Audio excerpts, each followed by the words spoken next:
ಇದಂತೂ ಬಹಳನೇ ಖುಷಿಯಾಗುವಂತ ವಿಚಾರ. ಎಸ್ ಹೌದು, ಕನ್ನಡತಿಯ ಫೇಮಸ್ ನಟ ಹರ್ಷ ಪಾತ್ರಧಾರಿಯ ಕಿರಣ್ ರಾಜ್ ಇದೀಗ ಗ್ರ್ಯಾಂಡ್ ಎಂಟ್ರಿ ಕಮ್ ಬ್ಯಾಕ್ ಅನ್ನ ಮಾಡ್ತಾ ಇದ್ದಾರೆ. ಕರ್ಣ ಅಂತ ಹೊಸ ಧಾರಾವಾಹಿ, ಇದರಲ್ಲಿ ಒಂದು ಡಾಕ್ಟರ್ ಪಾತ್ರವನ್ನ ಮಾಡ್ತಾ ಇದ್ದಾರೆ.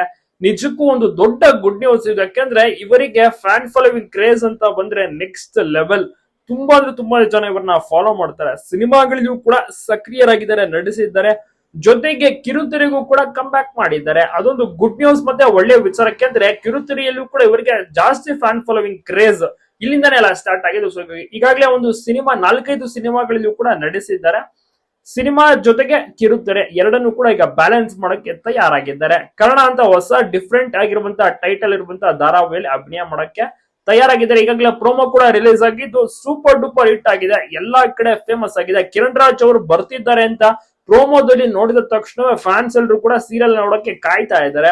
ಹೌದು, ಜಿ ವಾಹಿನಿಯಲ್ಲಿ ಈ ಒಂದು ಕಾರ್ಯಕ್ರಮ ಅಂದ್ರೆ ಈ ಒಂದು ಧಾರಾವಾಹಿ ಪ್ರಸಾರವಾಗುವುದು. ಸೊ ಇದರಲ್ಲಿ ತುಂಬಾನೇ ಚೆನ್ನಾಗಿ ಬರುತ್ತೆ. ಇದರಲ್ಲಿ ಮೇನ್ ರೋಲ್, ಲೀಡ್ ರೋಲ್ ನಲ್ಲಿ ಕಿರಣ್ ರಾಜ್ ಅವರು ನಡೆಸ್ತಾ ಇದ್ದಾರೆ. ಕಿರಣ್ ರಾಜ್ ಅವರಿಗೆ ಪೇರ್ ಯಾರಾಗಬಹುದು ಗೆಸ್ ಮಾಡಿ ತಪ್ಪದೆ ಕಮೆಂಟ್ ಮಾಡೋದನ್ನ ಮರಿಬಿಡಿ. ಜೊತೆಗೆ ಧಾರಾವಾಹಿಯಲ್ಲಿ ಇವರು ಕಿರಣ್ ರಾಜ್ ಅವರು ಮದುವೆ ಕೂಡ ಆಗ್ತಾರೆ. ಸಖತ್ತಾಗಿರುವಂತಹ ಒಂದು ಲವ್ ಸ್ಟೋರಿಯು ಕೂಡ ಸ್ಟಾರ್ಟ್ ಆಗುತ್ತೆ. ಕನ್ನಡ ಧಾರಾವಾಹಿ ತಪ್ಪದೆಲ್ಲರೂ ಕೂಡ ನೋಡ್ಲೇಬೇಕಾಗುತ್ತೆ.